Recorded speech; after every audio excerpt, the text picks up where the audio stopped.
Good afternoon, everybody, and welcome to Congregation B'nai B'rith. I am Cantor Mark Childs, and it is a pleasure to be hosting this fabulous opportunity to share in music that I think will touch you in many different ways. It's been 513 years since the Jews of the Iberian Peninsula were expelled by King Ferdinand and Queen Isabella. A tragedy for those families that had to leave their land. But hopefully in all tragedy there's a little bit of blessing, and the blessing for the world Jewish community was the dispersion of the Sephardic Jewish community, the Spanish Jewish community throughout the world after that expulsion. And the communities, the Sephardic communities that grew around the world following that became rich and vibrant Jewish communities. And they brought with them this beautiful Ladino language, which our guest artist will tell you more about, I'm sure. It's been about 13 years in this congregation since we've had a Sephardic celebration, and it's high time, and it's a pleasure to be able to bring this to you. I want to thank Santa Barbara Jewish Federation and their adult education program for being the catalyst for making this concert happen. A couple of things I want to say, and that is, well, you see thanks to a lot of people in the back of our program, but one person that was inadvertently left out was a special thank you to Marty Martin for providing tapas for our reception after today's show. So make sure you thank Marty for her work. It's beautiful, beautiful. In fact, after the concert, you go into the social hall. Take a minute just to look before you start eating. Okay? You're welcome to eat. We want you to eat. There's a lot of food, but take a moment to look and enjoy. Before we start, just a couple of calendar announcements to make. First of all, tomorrow at the First Presbyterian Church, the ADL and the Jewish Federation are hosting a forum with some young Israeli soldiers, 18 years old, who are here to speak in a very apolitical way about life as a soldier in Israel now. This is not about politics. This is about humanity. This is about human interest. So that's free to the public tomorrow at 5:45 at the First Presbyterian Church. Okay. Coming up at this congregation in April 16th and 17th, our children's musical production of The Role Model. And then not long after that, on May 4th, we will be commemorating Yom HaShoah, Holocaust Memorial Day, with that. It's a service, a Yizkor memorial service, but it will also include a very special choral work with orchestra called Requiem Hebraica, a special piece written in memory of the victims of the Holocaust. That we will be joined up here by the choir of Valley Beth Shalom from Encino. They will come up here and combine with our own adult choir, about 60 singers on this bima. And then on May 12th, about a week after that, I will be joined by about 10 of my Southern California cantorial colleagues for a Cantor's concert in this very room. So if you like cantorial music, it'll happen here Thursday night, May 12th. Much of the focus of that concert will be Yom HaAtzmaut, Israel's Independence Day. So if you like some good cantorial music, Israeli music, please come for that. It's a fundraiser. So I did mention that this concert is due in most part to the efforts of the adult education program of the Jewish Federation, and to represent and to welcome them, I would like to invite Bernice Wider, the chair of the adult education program, to introduce our guest artist. Bernice.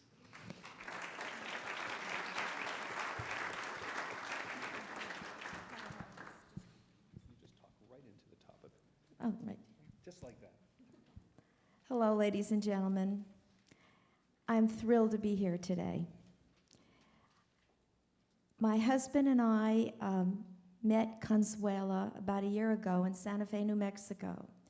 We heard her sing, and we were absolutely swept away with her voice, with her delivery, with her emotion, and we made up our minds that we would try to bring her here today. I want you to know that this is a real community effort, because there's been a collaboration with the Jewish Federation, with Congregation B'nai B'rith, with a lot of people to put this on, and it feels so wonderful to be part of this community, a real terrific Jewish community. And I have to thank a few people, members of my committee. If I don't call your name, I want you to stand up when I call your name. Ethel Scar, Les Schneider, they're all out there. Oh, there she is, Ethel, Les, Bert Chartikoff, I think is out of town, Marty Martine, who's probably working on the tapas right now, Phyllis Kimak. Have I forgotten anyone? I think, okay, I have everyone, good. I appreciate everything that you do, because without you, we couldn't have done this. And I want to make a especially point out Rachel Altman. Where's Rachel? Rachel, please stand up. Rachel is our staff person, and without her, nothing would happen. Anyway, I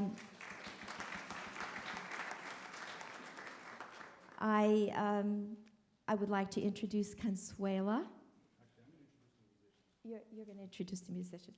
Anyway, thank you very much. Welcome here today, and see you later.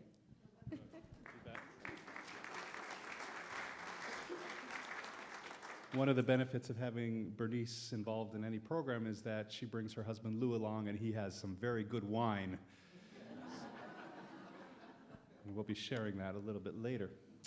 So let us begin. I'd like to introduce, first of all, our musicians. On oud, we have Michael Cromie. On accordion, we have Rebecca Scogan. And on percussion, we have Matthew Talmadge and our Shir Chadash Adult Choir.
Cuando el rey Nimrod al campo salía, miraba en el cielo, en la estrellería, visto una luz santa en la judería, que había de nacer Abraham Avinu. Abraham Avinu, Padre querido, Padre bendito, luz de Israel.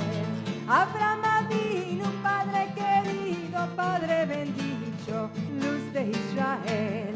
Saludemos al compadre y también al Moel, que por su zehut nos venga el Goel. Y rima todo Israel, cierto lo haremos al verdadero Israel. ¡Ay! Abraham Avinu, Padre querido, Padre bendito, luz de Israel.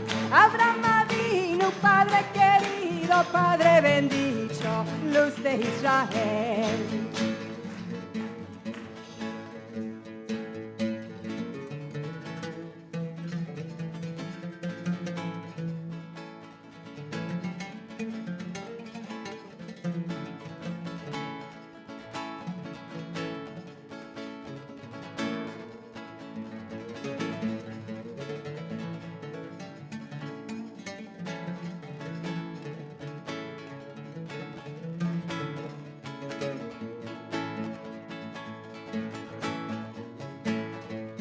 Cuando el rey Nimrod al campo salía, miraba en el cielo, en la estrellería, vido una luz santa en la lluvería, que había de nacer Abraham Avinu. Abraham Avinu, Padre querido, Padre bendito, luz de Israel. ¡Ay!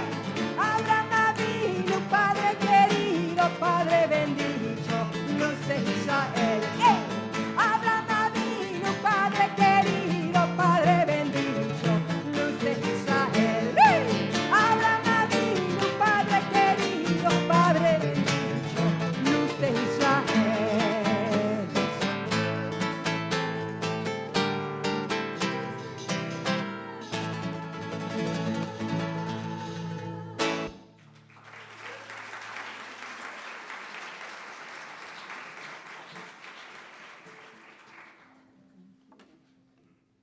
Thank you very much. It's such a pleasure and delight to be here. I was so glad the sun came out today, too, because I'd heard all about Santa Barbara's sun, and I came here Friday, and none to be found. But it's been a joy to be here with my wonderful hosts, the Widers. Just want to again thank them in front of all you guys. They've been the most incredible, wonderful, beautiful hosts, Lou and Bernice Wider. So as Cantor Mark Charles was explaining to you, the Ladino it's still not a dead language. There are still people that are speaking Ladino in various countries around the world, particularly the older generation, but it is dying away. And music seems to be the way that it's being kept alive. So it's one of the reasons I sing this. Ladino is an ancient Spanish of the Spanish Jews from the medieval times, from the times of Cervantes, the 1400s, 1500s in Spain. And the Jews just took it and did their own thing with it, and then took it away to all these different countries where it got influenced by the different languages where they were. So there are actually several different forms of Ladino, depending on which country they emanate from. The Jews that went to Turkey, and then the Turkish Ladino has Turkish influence, and the Jews that went to the Balkans, there's the Balkan Ladino. So there's different vocabulary, there's different ways of spelling and different pronunciations. I love singing in Ladino as opposed to Spanish. I also sing in Spanish because there's a softness about the way some of the words are pronounced that it's different from Spanish. They have the je sound, which Spanish doesn't have, like the French and the Portuguese, je.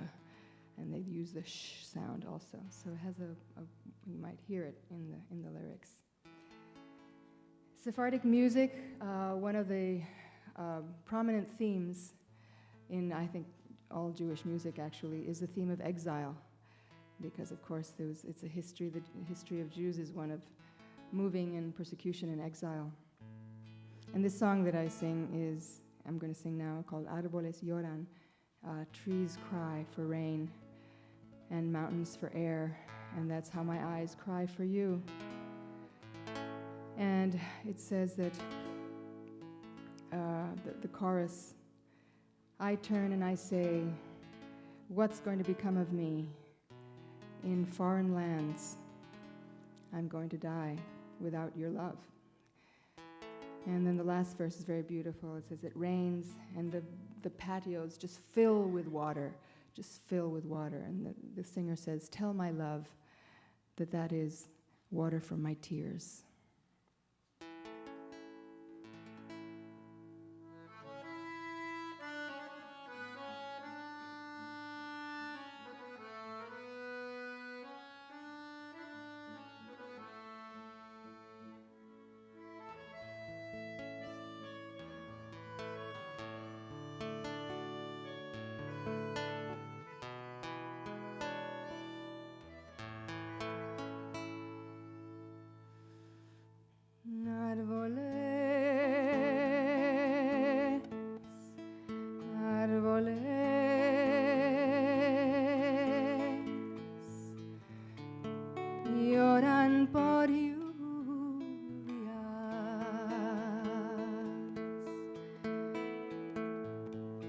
montañas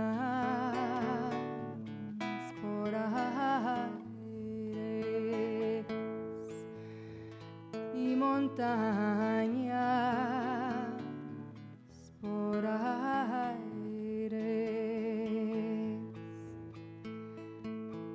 Así lloran los mis ojos por ti, querida amante.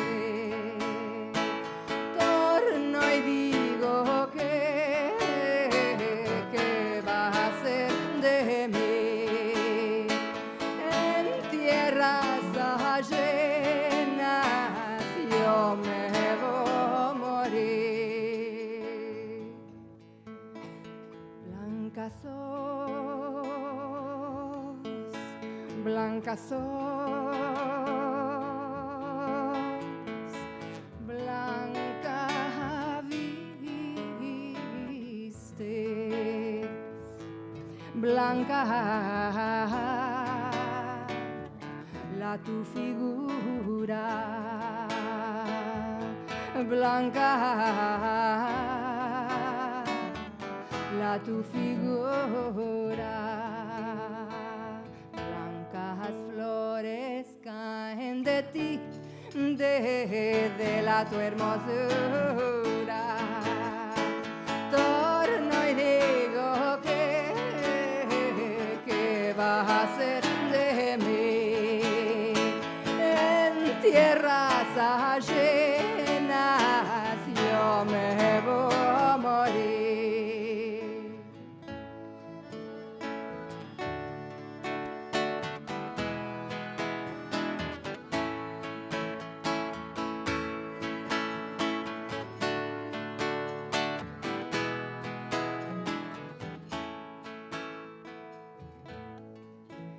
Ven y verás, ven y verás, ven y veremos, ven y verás, ven y veremos, ven y verás, ven y veremos.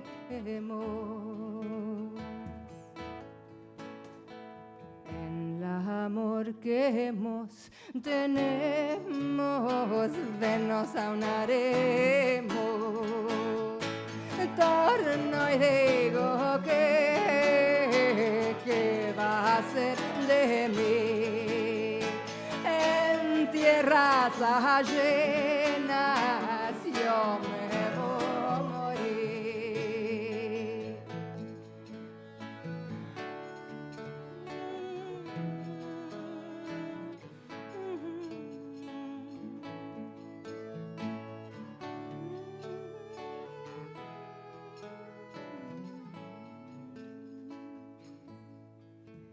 Lluvia y sol, lluvia y sol, y se mojó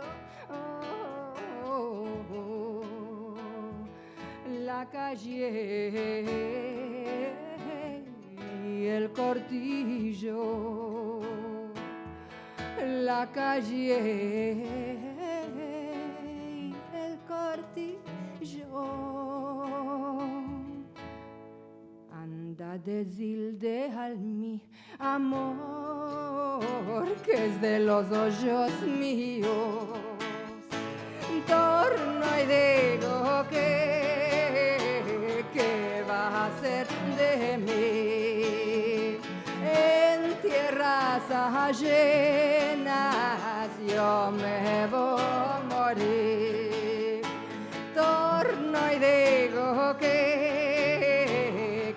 va a ser de mí en tierras ajenas. Yo me voy a morir. Torno y digo que va a ser de mí en tierras ajenas. Yo me voy a morir.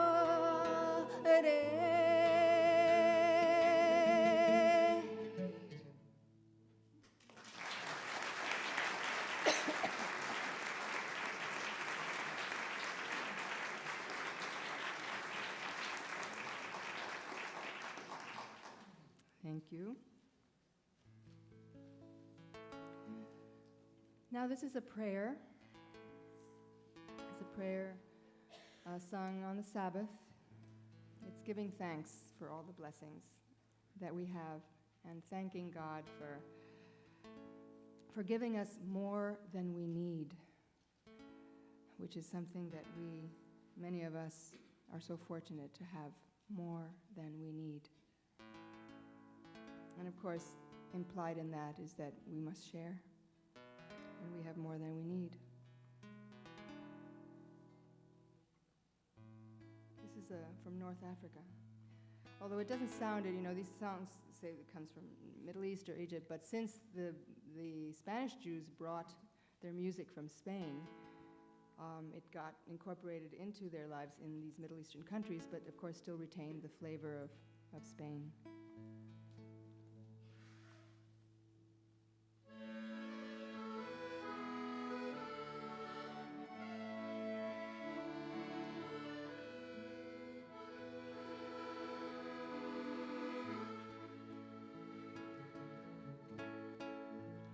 Surmi shelo ahanu barhu emunai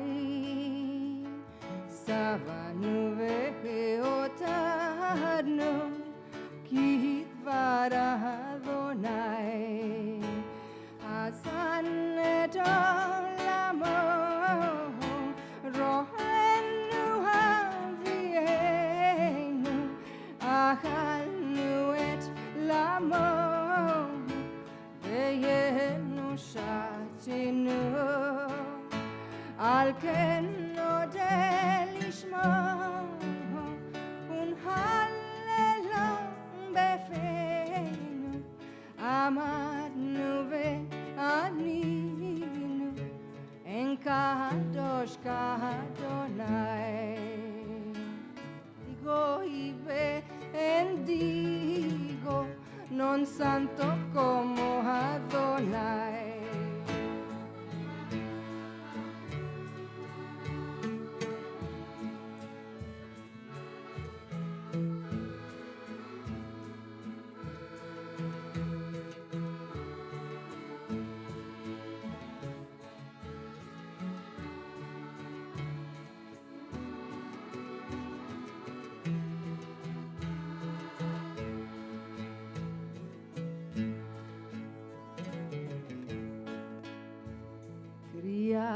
Criador mío, de lo suyo comimos y hartimos y vimos romanecer como palabra de Adonai mantiene a su mundo nuestro Padre querido, comimos de su pan, su vino bebimos, por tanto lo haré, lo alabaré, digo y bendigo, non santo como Adonai, digo y bendigo, non santo como Adonai, digo y bendigo, non santo como Adonai, non santo como Adonai, non santo como Adonai.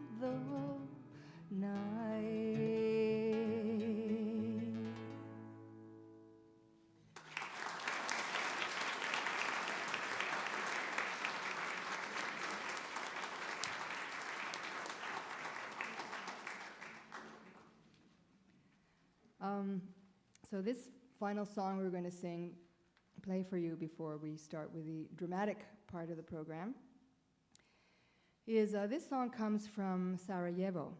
There was a large Jewish community that settled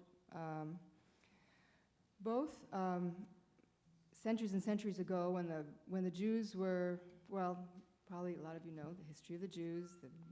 King Nebuchadnezzar came and sacked Jerusalem and took the Jews to Babylonia, where they remembered Zion and cried by the waters of Babylon. And when they were released and allowed to return to their homeland, some of them went back to Israel, but some of them then at that time went to other countries, other parts of the world. And the Balkans was settled at that time, and so was North Africa and the Mediterranean, etc. And then again, after the Inquisition, some of the Jews that left Spain went back to the Balkans to rejoin the communities there. And then later on in the 1800s, Ashkenazi Jews also settled there. So the Balkans had a combination of Sephardic and Ashkenazi communities. And there were 80,000 Jews in the Balkan area before World War II. And unfortunately, after World War II, well, Hitler invaded and took most of the Jews away. And after the World War II, there were only 6,000 Jews that remained from 80,000 in the Balkans. But they were amazing, are amazing, and they maintained their culture and their traditions and the music. And in fact, this is a song that's sung by Flori Jagoda, who is a Balkan Jew, who is a grandmother now, and her whole family sings these Ladino songs. They live back east, actually, near DC. And this is a song that she sings, and I learned it from her. And it's a love song, but for me it's a song for peace. It talks about I went down by the side of the sea to wait for the ship to bring me letters from my love, but the letters never came. And I had a dream, mother of mine, madre mia, I had a dream, un sueño yo soñaba. I had a dream that the war had ended. So this is really my favorite peace song.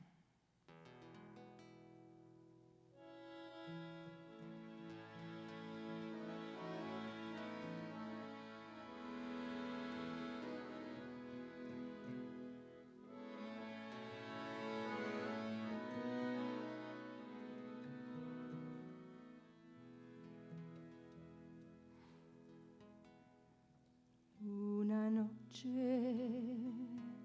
al luna yo salí a caminar,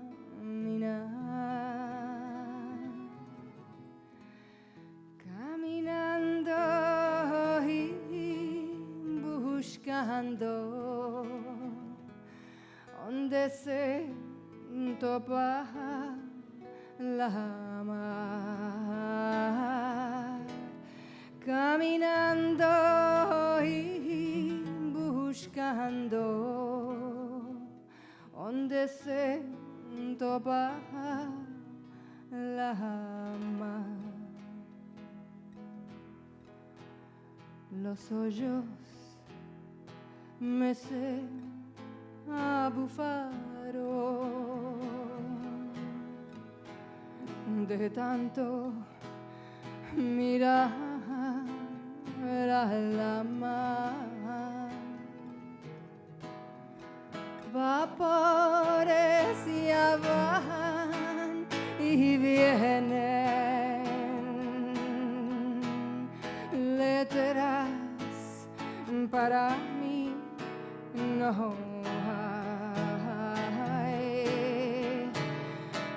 Vapores ya van y vienen,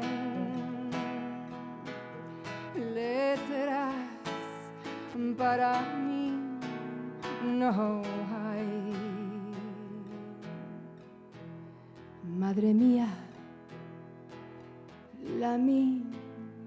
mi madre, un sueño me soñaba, un sueño me soñaba, que la guerra se escapaba, un sueño me soñaba que la guerra se escapaba.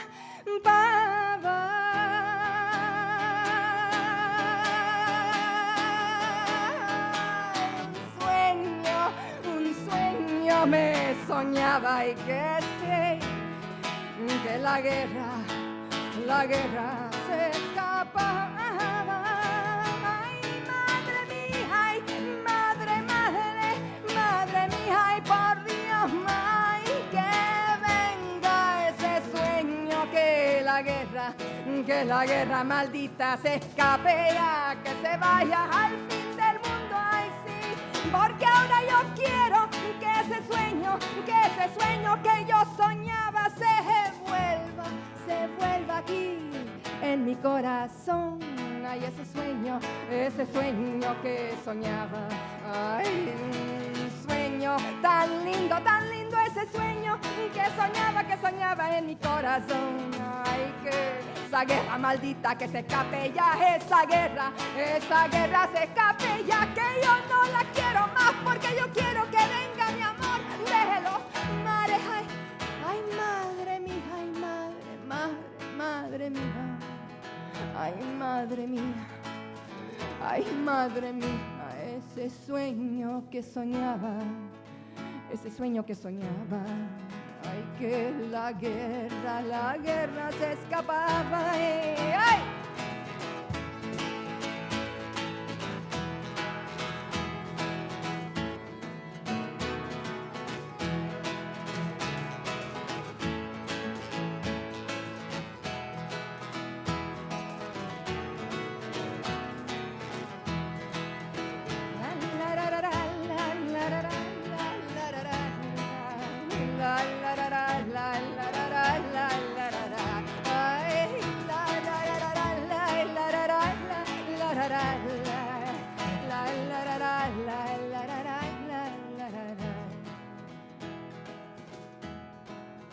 Letras alegres recibiremos y las caras nos veremos. En un nido dormiremos, presto nos ayuntaremos. Un sueño me soñaba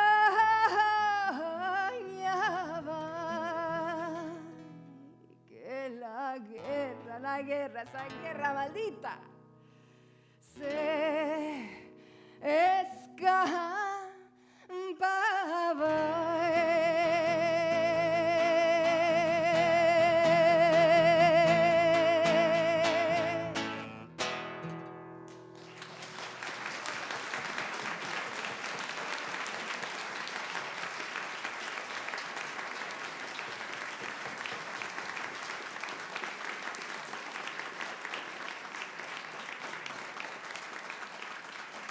Thank you. Thank you. Thank you very much. Now we're going to start with the dramatic presentation of this story, and I just want to say a little bit. In Santa Fe, I was asked, there's a gentleman, a writer named Leonard Coel, who was very interested in this issue of the conversos, of the crypto-Jews. And I am a crypto-Jew because my family, I haven't been able to find out exactly the details yet. I'm working on it. But basically my family came from Spain on my mother's side, from the town of Avila. So my mother's maiden name is Davila. And my grandparents' other name is Espinosa, which is also, these are both, Davila and Espinosa are both common names that are known to be Jewish because the Jews took names of the places where they came from. And what would have happened then to my family that they would have been converted forcefully at the Inquisition.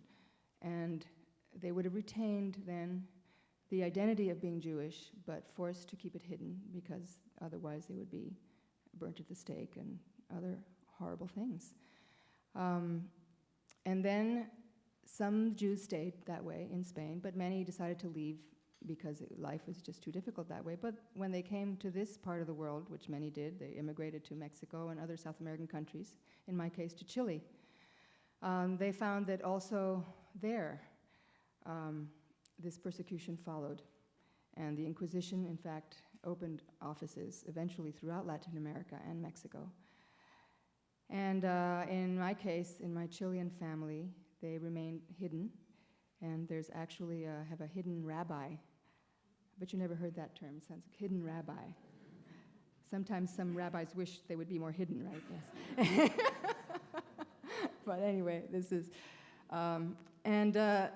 but in Chile, in my family, the knowledge of this really disappeared, except for just a couple of members of the family. I can only speak from my own experience. I assume this happened in other families as well.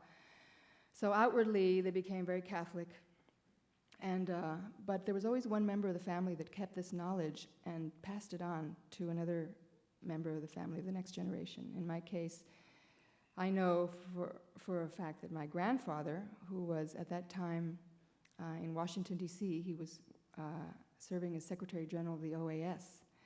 And when he was dying, he called his nephew, who was a doctor, was attending to him, and he told his nephew, one of his last dying words was, "Somos judíos," we're Jews. And then this nephew, my cousin Miguel, kept this, apparently didn't tell anybody. 50 years later, when he was dying, he told this story to my aunt. And so when I started expressing an interest, because my mother always growing up, although weren't raised Jewish, she would, we we're Jewish from way back, but that was about it. I ended up marrying a Jewish man and raising my son Jewish, and then discovering this Sephardic music, and I felt such a calling. And then I started asking questions, and then my aunt then felt free to talk to me and tell me these stories. And of course that confirmed everything for me. And the rest of the family is not interested. It's interesting that this is, and then northern New Mexico, this is happening right now, because it turns out that a lot of the Hispanic settlers that came up from Mexico and settled in New Mexico have Jewish ancestry, and but adapted to Catholicism, and the knowledge of this, for some, it's wonderful, and it's a chance to explore another aspect of yourself, but for others, it's a threat, and so there's some difficulty and controversy around it, and I just wanted to share that personal story, so that why this story speaks to me. And then Leonard Cohen, who was very also attracted to this story, and he was working up a program for the Unitarian Church in Santa Fe, and he wrote, basically he's the author of the narration that you're going to hear right now, the dramatic part. And then I was asked, because of course I do Sephardic music, if I could contribute by singing some of this Sephardic music. And so that's how this came to be, and then that's when Bernice and Lou saw this presentation in Santa Fe and decided to bring us here. So I am thrilled that this is happening here, and that we have two wonderful. Are you going to introduce the presenters? No. I hope I get their names right. I know you have an honorable one. There's one person that has an H-O-N before their name. George Eskin is going to be the narrator.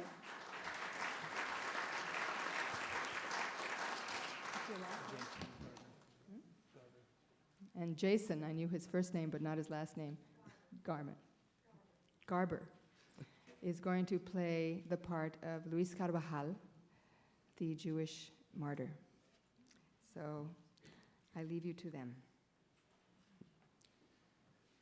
In 1492, the same year that Columbus ventured forth on his explorations, Ferdinand, the King of Spain, and his Queen Isabel presented the Jews of Spain the choice of conversion to Catholicism or expulsion from all Spanish lands. On August 1st of that year, Columbus's caravels weighed anchor and sailed toward the west. There were at least 6 Jews in his crew, and possibly more who may have been Jewish or descended from Jews. One day later, August 2nd, 1492, a fleet of ships sailed eastward from the port of Cadiz. The passengers on these ships numbered in the thousands, and all were Jews departing from the land where their ancestors had lived for hundreds of years. The Jews of Spain did not live as a minority isolated from the predominant culture, as did the Jews of Western and Eastern Europe. Along with Muslims and Christians, they played a significant role in the evolution of Spain into nationhood. They had contributed richly to the development of commerce and trade, medicine, and other sciences. Culturally, they had become Spaniards in every way but religion. It is estimated that between 200,000 and 500,000 Jews left Spain after the decree of expulsion. The vessels carrying the exiles were bound for Turkey, Italy, and North Africa. They were not permitted to take with them gold, silver, money, or jewelry. They sold their vineyards, houses, and lands for whatever pittance they could, and boarded the ships with the small bundles that carried their remaining possessions. Many thousands, however, remained in Spain and embraced Christianity. They were called Hebreo Cristianos, Nuevo Cristianos, or simply conversos, converts. A large number of those that remained in Spain and chose the alternative of conversion continued to observe Judaism in secret. In present-day language, these are referred to as crypto-Jews. The first Jews to set foot on the mainland of the Western Hemisphere were members of Hernán Cortés' troops that had completed the conquest of Mexico in August 1521. Ironically, at a later date, 2 of these Jews fell victim to the Inquisition. In later years, crypto-Jews came to the Caribbean islands and to New Spain, the original name for Mexico, to escape the long arm of the Inquisition. By 1590, a large crypto-Jewish community was well established in Mexico City. It was during this period that the family of Luis de Carvajal el Mozo, translated as the Younger, came to New Spain. Thus began a bizarre tale. Indeed, a story that can in many ways be called stranger than fiction.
Los pilbilicos cantan con suspiros de amor. Los pilbilicos cantan con suspiros de amor.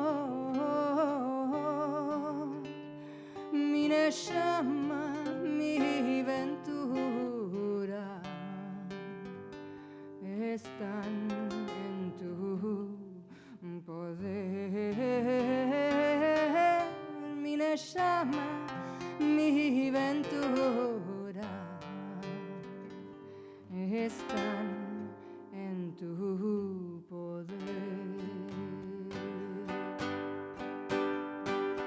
La rosa en flores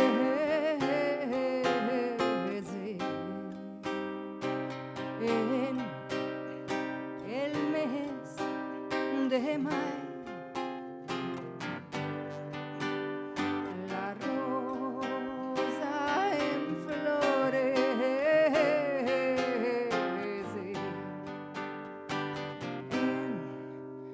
en el mes de mayo. En el mes de mayo vine llama se escurece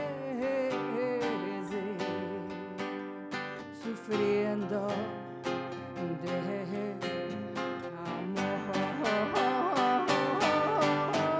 Vine llama se escurece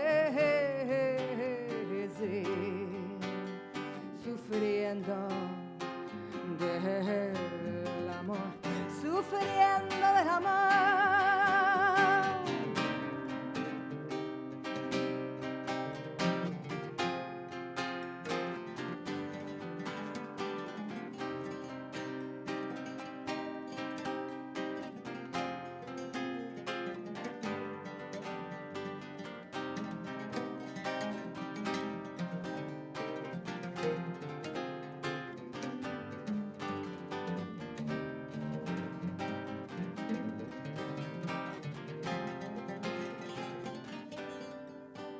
Más presto ven paloma, más presto ven conmigo,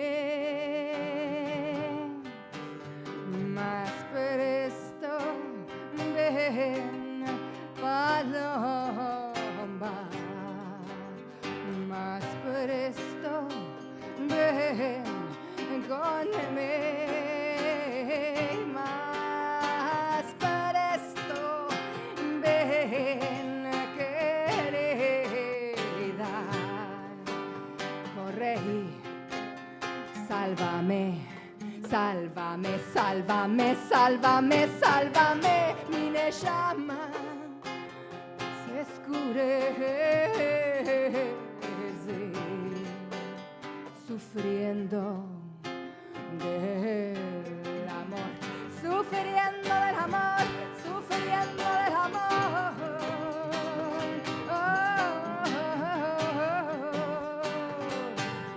Sufriendo del amor, sufriendo del amor, sufriendo del amor, amor, amor, amor, amor, amor, amor, amor, amor, sufriendo del amor, amor, amor, sufriendo, sufriendo del amor, amor, amor, amor, amor, amor, amor, amor. Amor, amor, sufriendo del amor, amor, sufriendo del amor, ay, sufriendo del amor.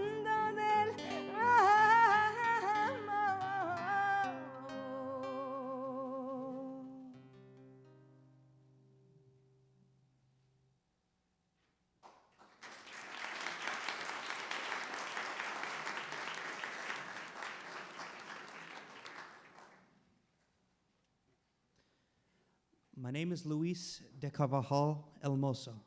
I was born in Benavente, Castile, in the year 1567. My name at birth was Luis Rodriguez de Carvajal. At a later date, after being imprisoned, the Lord blessed me with a vision that inspired me to change my name to Joseph Lombroso, the Enlightened. My father was Francisco Rodriguez de Matos, and he had been raised by the Count of Benavente. My mother was Francisco Núñez de Carvajal. I was one of 9 living children born to my parents. My oldest brother is Gaspar, who became a Dominican friar. My second oldest brother is called Balthasar. My older sisters are Isabella, a childless widow, and Catalina. My youngest brother is Miguel, and my younger sisters are Leonora, Mariana, and Anika. My father was born a full Jew, and my mother was of Jewish descent on her maternal side.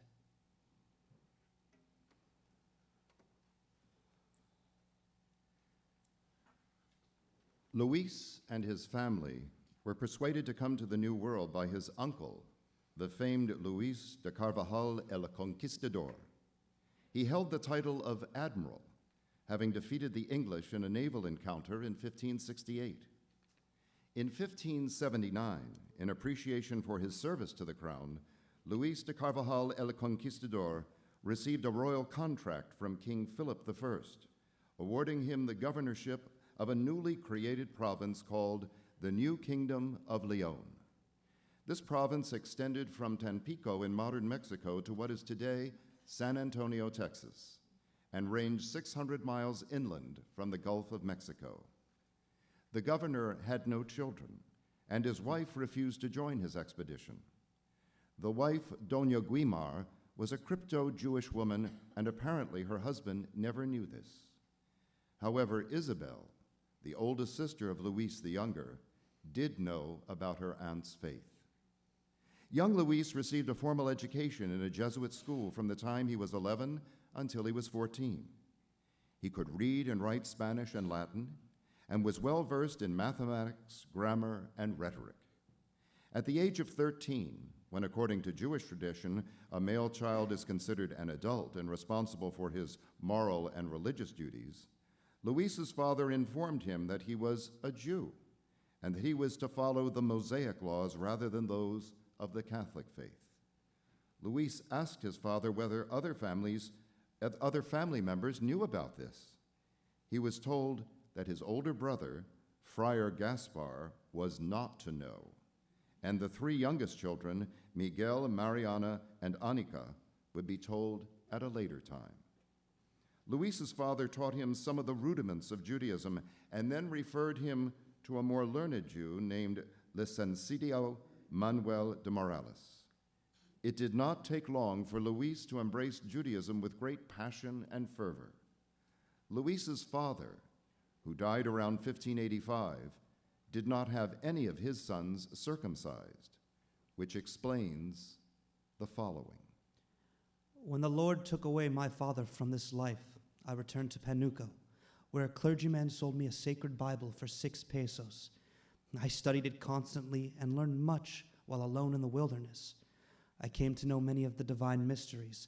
One day I read chapter 17 of Genesis, in which the Lord ordered Abraham, our saintly father, to be circumcised.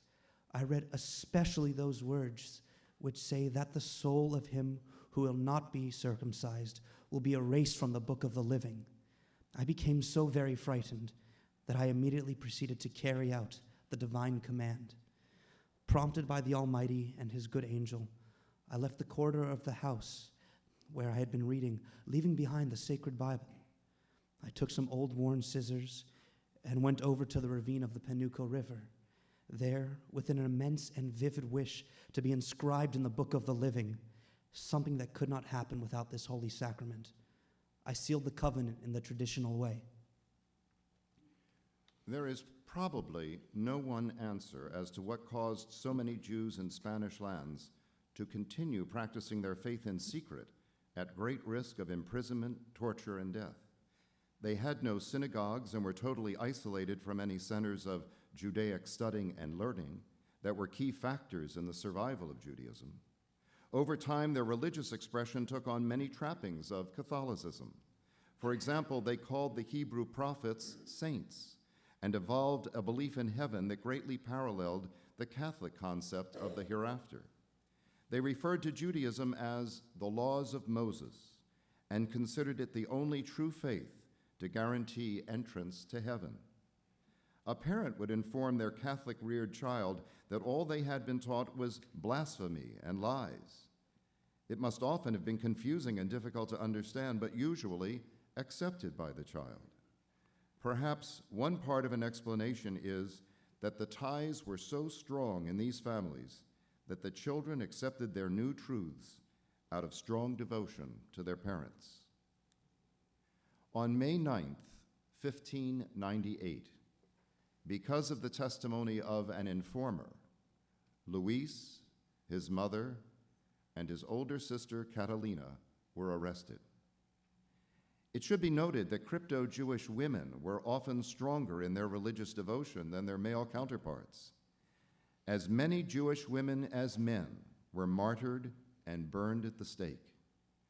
Because of their youth, the younger sisters Annika and Mariana were held in protective custody and placed with good Catholic families.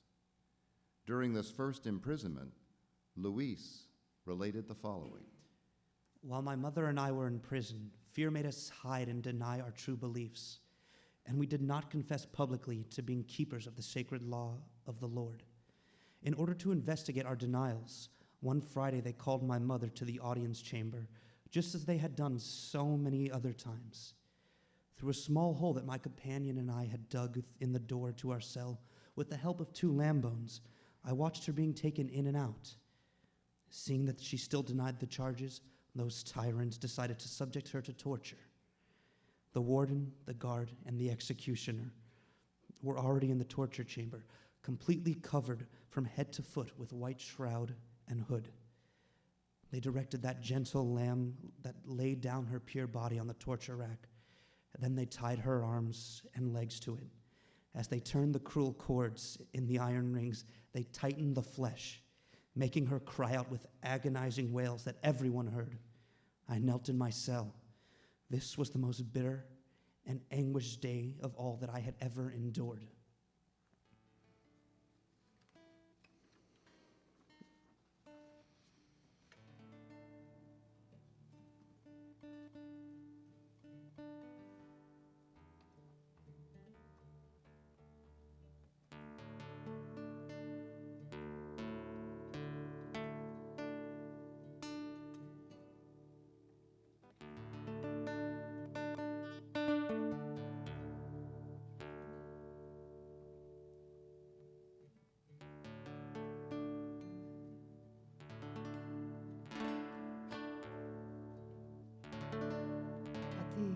Dios, mi deseo.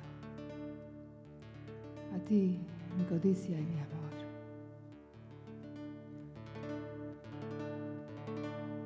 A ti unico in un segundo.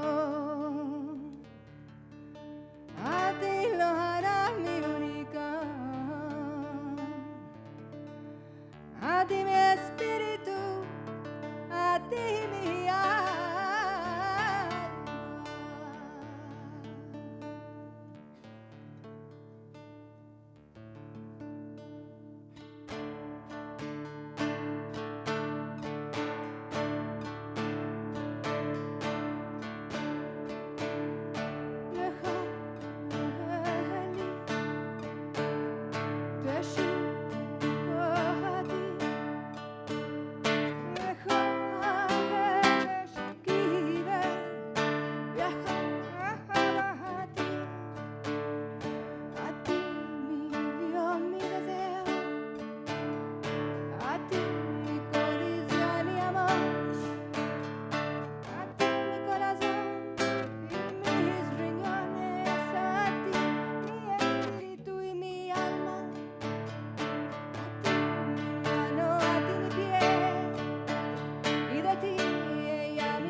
Mi fuerza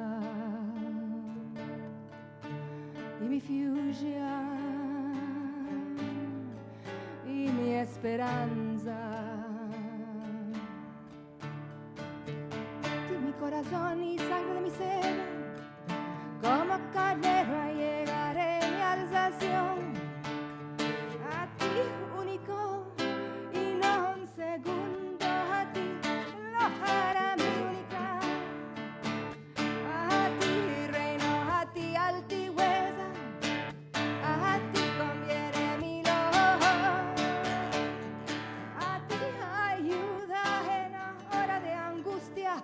ayuda en mi angustia. A ti mis ojos y mis pensamientos y mi forma y mi semejanza. A ti mi espíritu, a ti mi fuerza, mi fugia y mi esperanza. A ti mi espíritu, mi espíritu, mi espíritu y mi fuerza, mi fuerza, mi fuerza. Mi fugia, mi fugia, mi fugia y mi esperanza.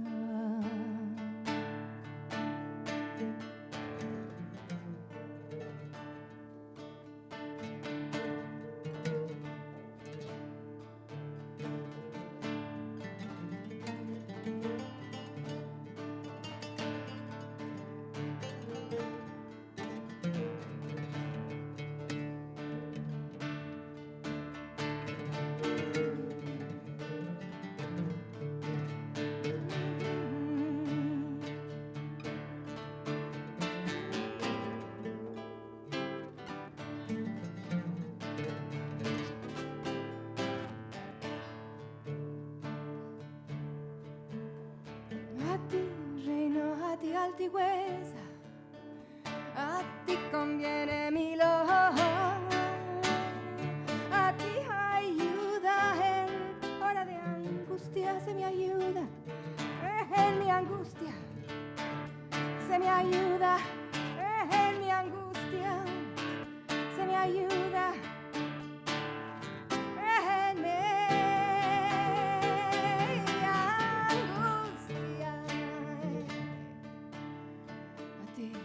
A ti mi Dios, mi deseo, a ti mi espíritu, a ti mi alma, a ti mi Dios, todo, te doy todo porque no tengo nada más para dar, pero todo te doy mi cuerpo, te doy mi espíritu, te doy todo, a ti, para ti Señor, para ti, a ti Adonai, para ti Adonai, te doy todo. Ay, mi espíritu y mi alma te doy todo. Todo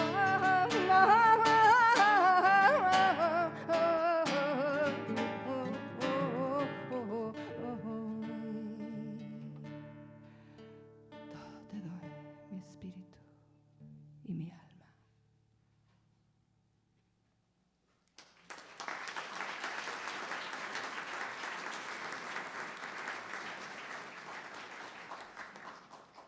After confinement in the secret cells of the Inquisition, the prisoners were frequently visited by priests who tried to reason with them and help them accept the true faith of Catholicism. When standing before the tribunal for the first time, it was useless to deny the accusations. Therefore, it was necessary to convince the tribunal that you have seen the truth and will no longer practice the dead laws of Moses, as Judaism was referred to. If you were successful in convincing the tribunal, your life could be spared, and you would be reconciled to the church. There was usually a large fine, loss of property, possible flogging, and a prohibition to return to previous professions such as a doctor, surgeon, apothecary, and holder of public office.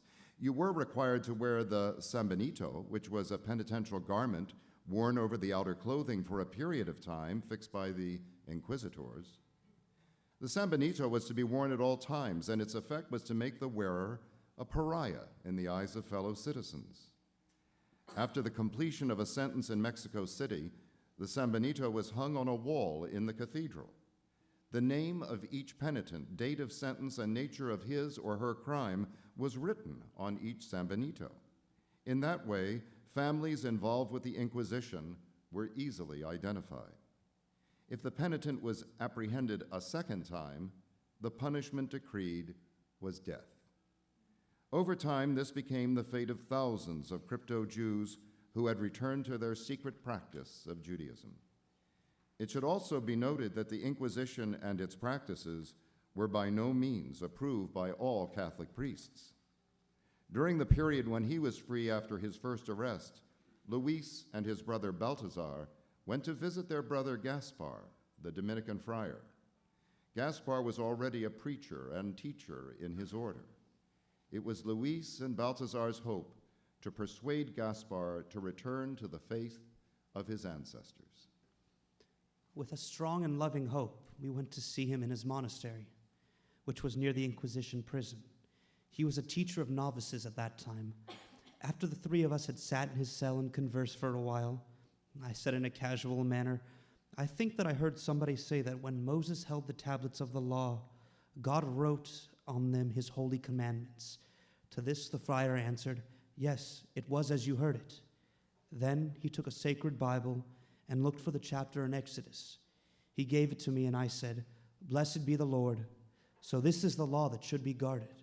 Thereupon the unfortunate friar arose and spoke a great blasphemy, saying that it was good to read, but not to observe it.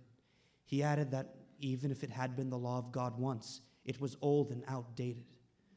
For confirmation of this, he gave the frivolous analogy of a king who wore a cape, which he gave away to his page after it was old. Let it be noted here that all three of us were seated facing the window of the cell, which opened unto an orchard, and through which we could see the sky and the sun.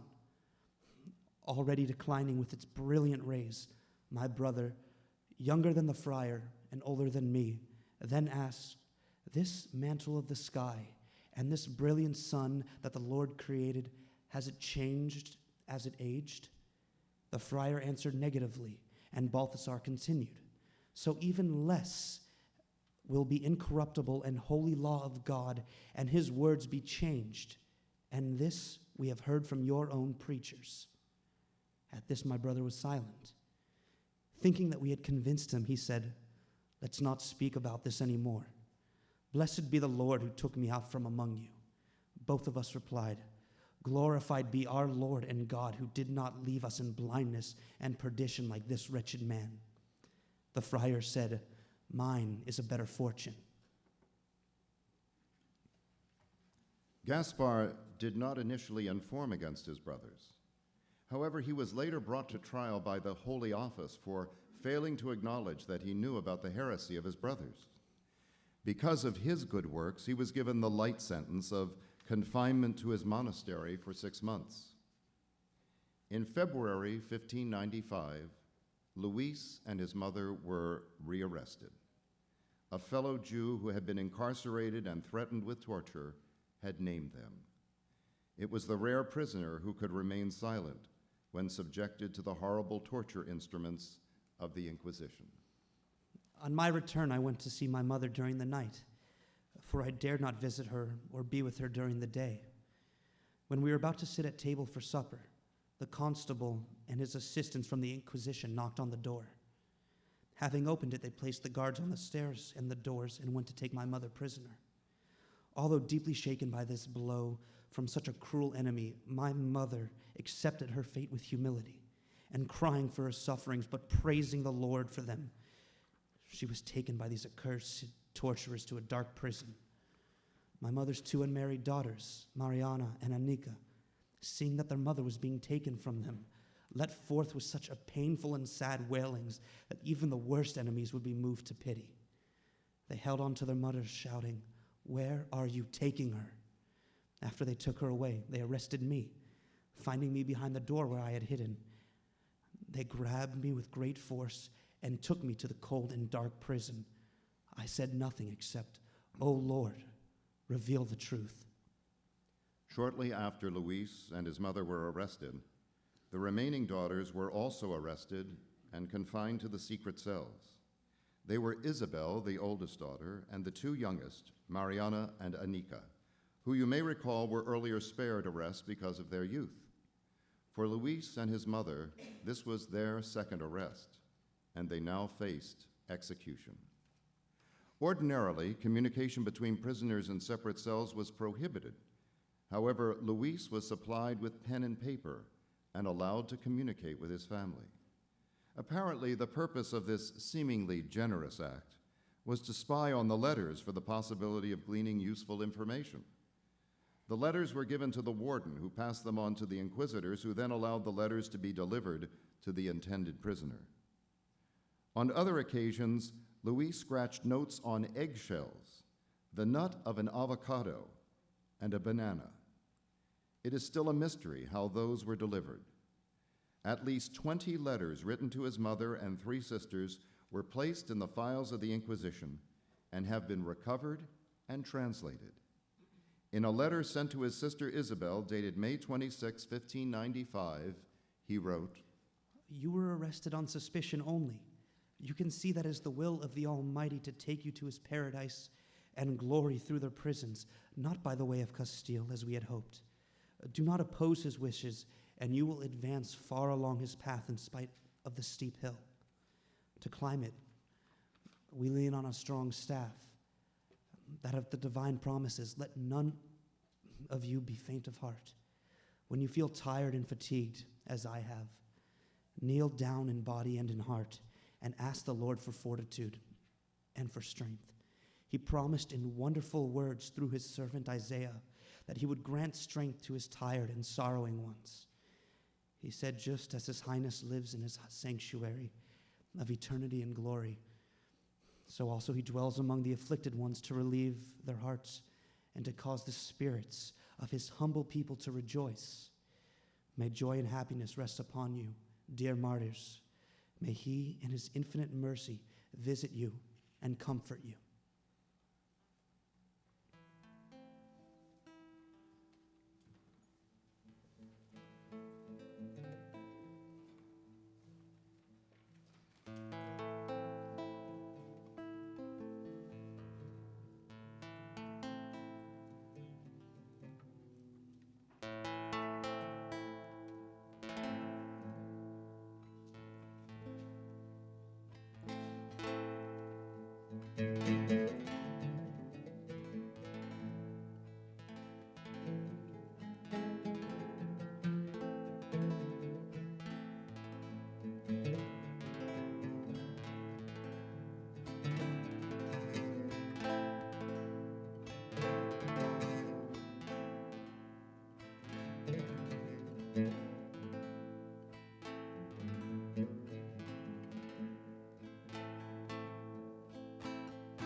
As this was his second trial, and knowing he was going to be executed, Luis wrote his last will and testament. This was his closing statement. I swear in the name of the Almighty to live and die for his faith. May it please him so that, imitating the zeal of Hananiah, Azariah, Michael, and Mattathias, I shall joyfully give away my soul for the faith of the Holy Testament, for which they died, and the holy truths that are so clear as our Lord himself spoke them. So I desire, and it is my wish to die for his holy faith and true law. I hope for strength from the Lord. In testimony of which I wrote and signed this my will, and I conclude with this my final answer, maintaining and reaffirming my faith to the charges against me. My Lord, look upon me with grace, so that it may be known and seen in this kingdom and upon all earth that thou art our God, and that thine almighty and holy name, Adonai, is invoked with truth in Israel and among Israel's descendants. I commit this soul that thou gavest to thy holy hands, promising with thy help not to change my faith till death nor after it. I end happily the narrative of my present life, having lived in faith and thy divine hope of saving me through thine infinite mercy and of resurrecting me, when thy holy will is accomplished, together with our fathers Abraham, Isaac, and Jacob, and his faithful sons. For those who wholly love I beg thee humbly to confirm this and not to forsake me.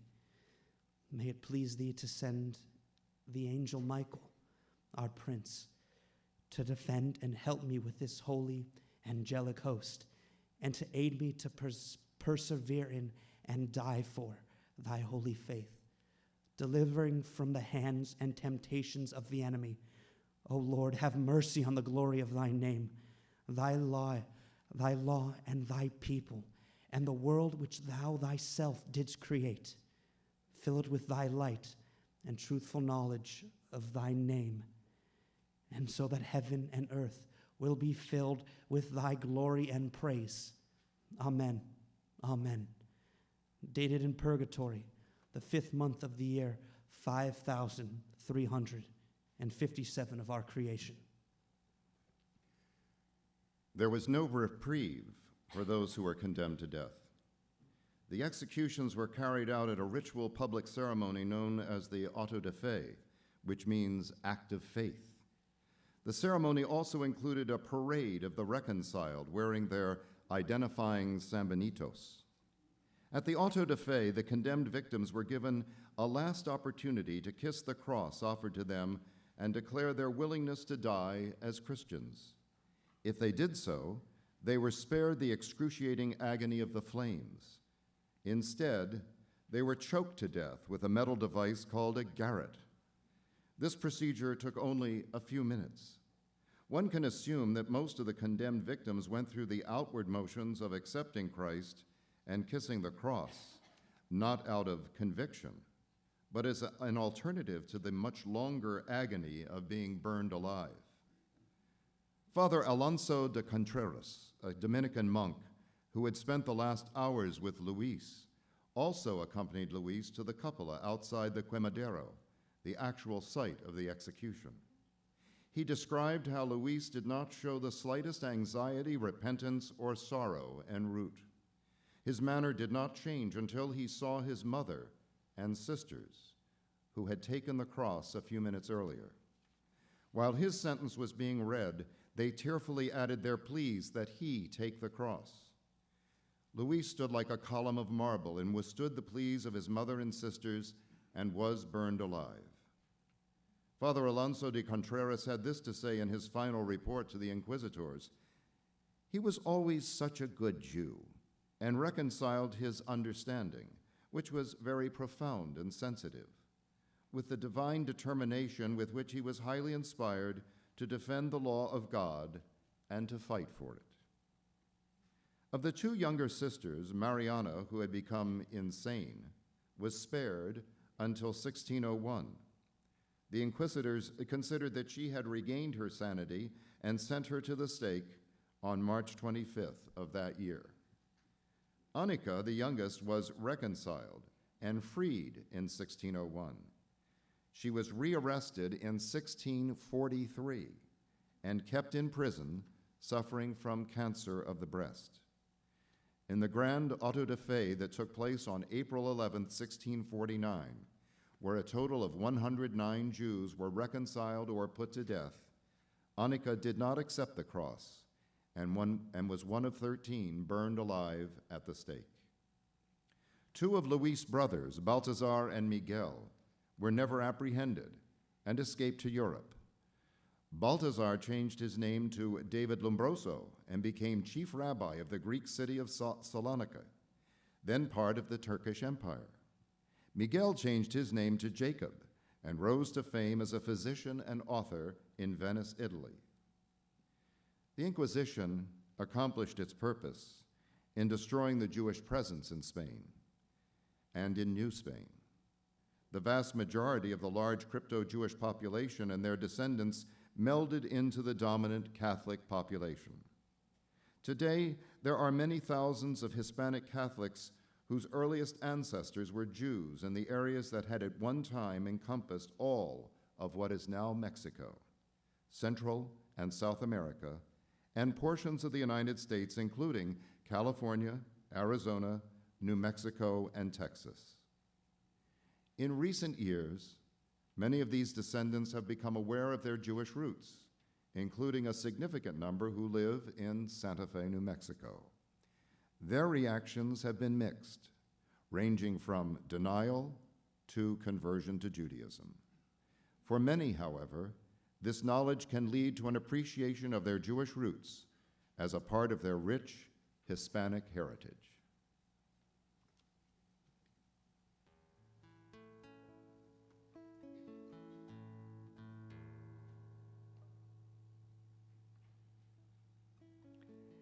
When I was finding out about this this crypto-Jewish experience of the northern New Mexicans, where I live in Santa Fe, northern New Mexico,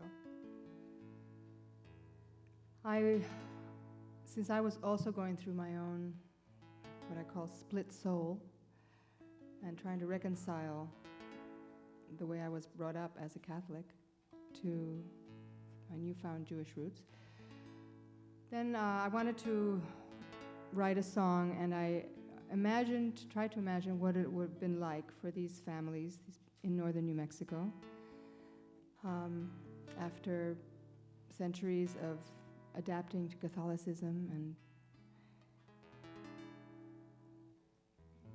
just what would have been like. And so I took an old Ladino melody, and I wrote words to it, and some are in English, but the ones in Spanish, let me just translate. Lighting candles in hiding, baby boys cry in holy pain. Say, Father, say, what is this bitter eternity of hiding in this way?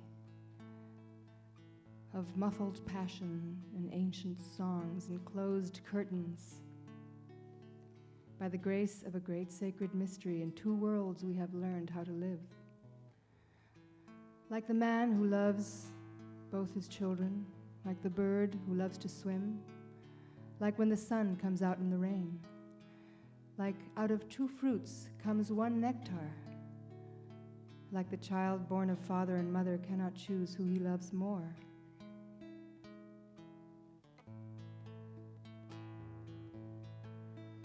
Encendiendo velas a escondidas, bebés varones lloran en sagrado dolor. ¿Qué será esto, di Padre, di?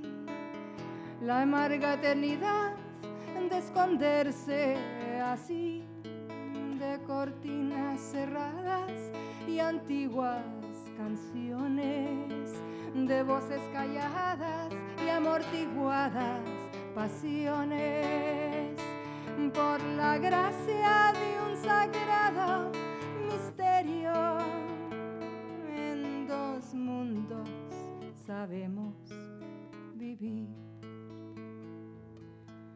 Two lives, two loves, Sabbath candles light up Good Friday. Two hearts in one, La Virgen sees it all. We never thought we'd learn to love so deeply our santos all, and that man upon the cross. Two lives, two loves, living in just one body. Two hearts in one, a soul that's split in two.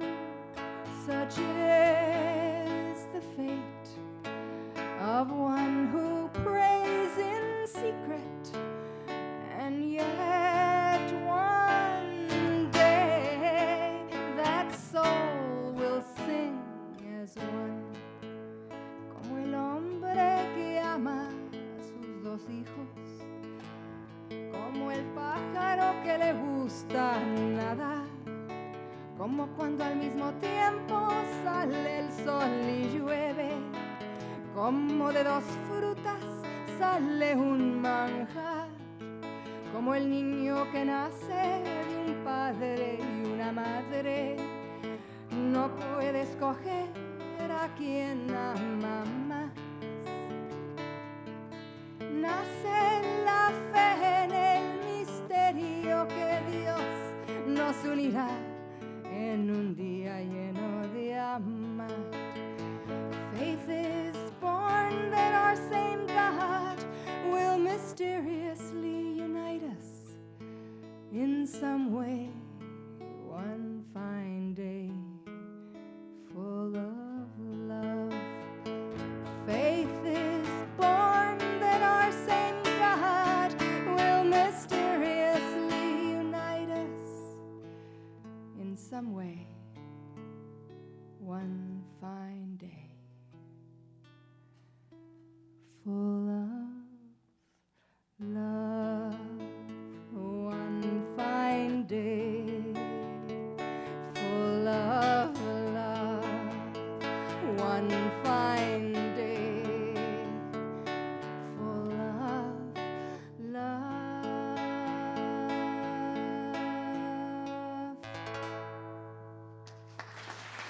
Thank you very much.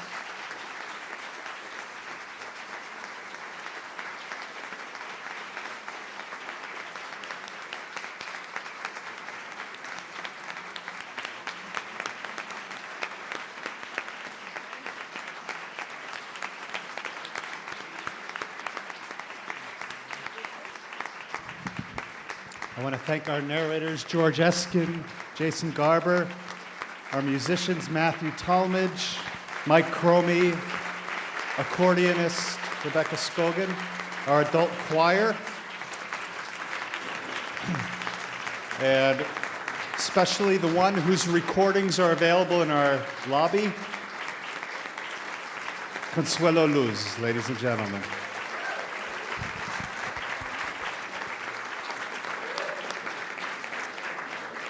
Thank you.